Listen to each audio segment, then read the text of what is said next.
my career now has been going on for 25 years. It doesn't feel like 5 minutes, man. But I think the biggest learning I've had in my career is that actually technology doesn't solve problems on its own. It really is about the organization. And organizations are made of people. And I mean, I'm guilty as a lot of technologists, I think, of thinking, well, a new technology or an interesting technology or something that will otherwise buff my CV will be the way to solve the problem. But actually, thinking with my product hat on, having been the chief product and technology officer at xDesign, actually a lot of it starts with the why and starts with the people and starts with how you organize yourselves.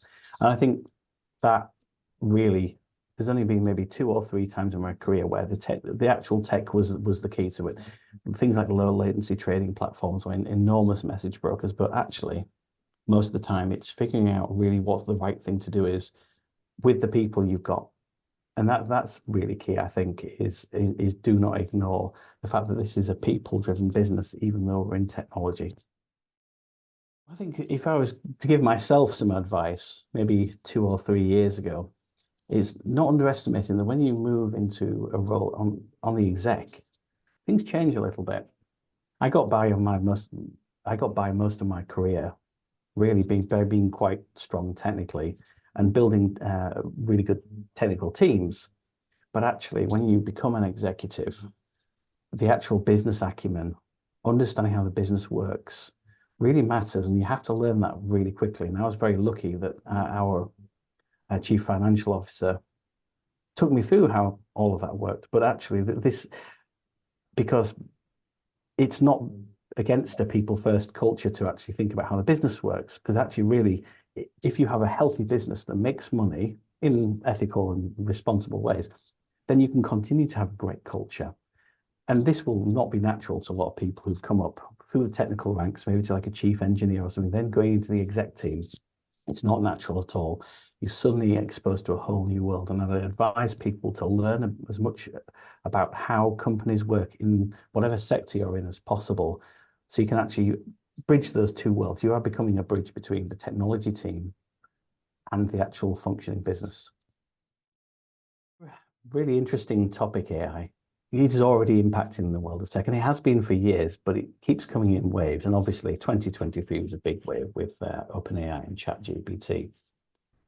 But remember, we've been promised things like, oh, this technology will make developers obsolete with things like low-code platforms for 30 plus years.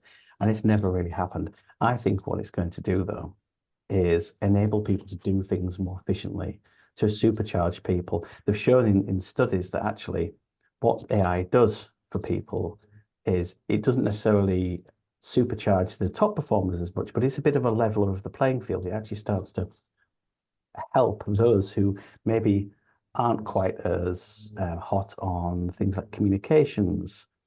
What we find is these technologies are actually really providing a level playing field for people, and they're allowing people to get more stuff done. And the main thing is it's reducing boilerplate. It's reducing the stuff that actually we shouldn't be having to do manually.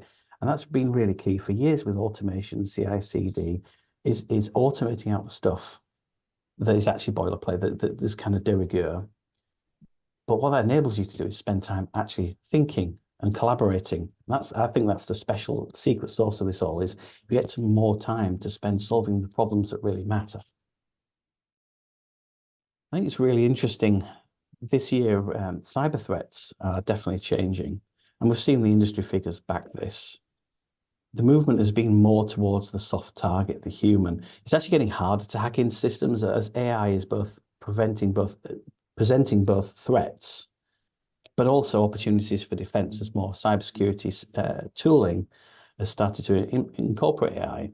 So what we're seeing is actually quite a big swing towards, in percentages. I think it's doubled over the last couple of years of attacks being on the person, and it's not just in the form of phishing emails. It's also now in voicemail phishing or phishing.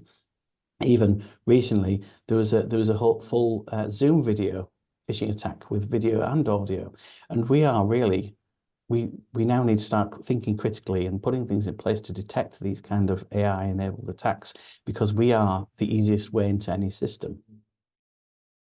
You've had 3 really interesting learns in my career, or probably more than that, but actually, and I think these are applicable to many different industries, and it's part of adulting, I think. And one of them is as somebody who's a leader and also has to manage as well. And there's an important difference between the two is getting used to having uncomfortable conversations, becoming comfortable with the uncomfortable. I remember I had to give some pretty uncomfortable feedback to somebody. It was becoming a problem.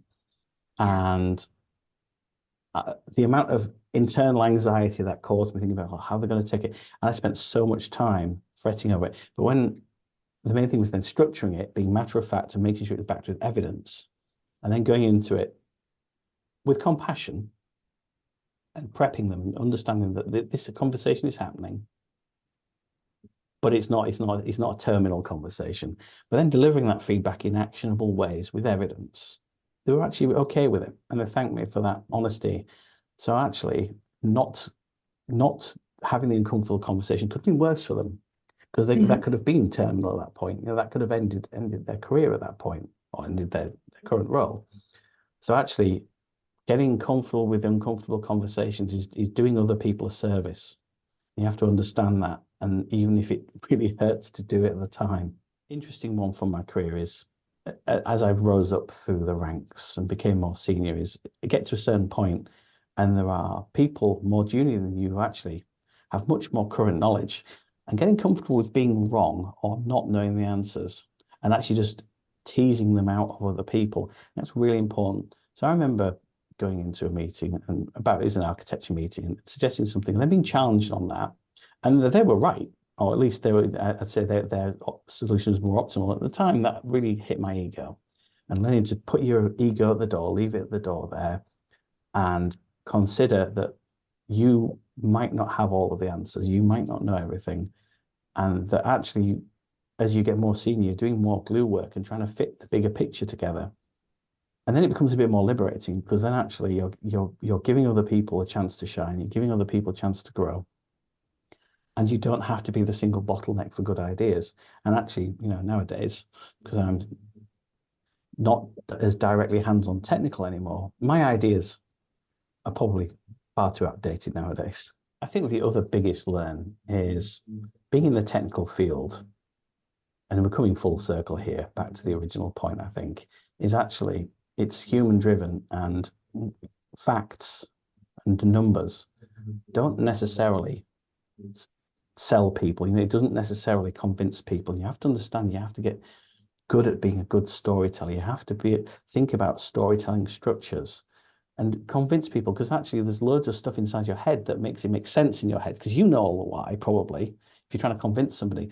But unless you take them on that journey to the why and why they should care about it and the so what factor, then it's left pretty cold. And I see a lot of people complain about this. Well, people should be convinced by logic alone, and numbers aren't.